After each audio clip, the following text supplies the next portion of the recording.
มาใส่มองน้ำโดนพี่น้องอยู่เฮือนละฮ้อนหลายอากาศฮ้อนหลายเลยมาลิ้นน้ำกินข้าวป้าเลยน้ำโดนติดกระเพาะห้อมพี่น้องมาพี่น้องมันฮ้อนนะออกมาลิ้นน้ำมา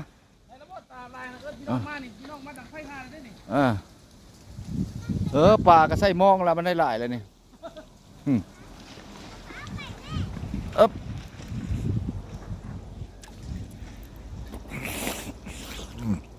อยู่เฮือนเราบ่ได้อากาศฮ้อ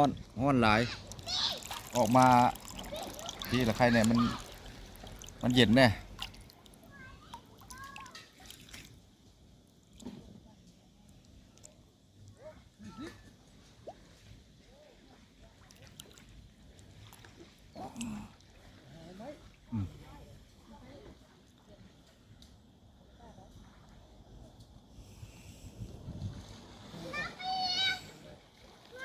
พอบ้านก็จักไปทางใดละพอบ้านก็ได้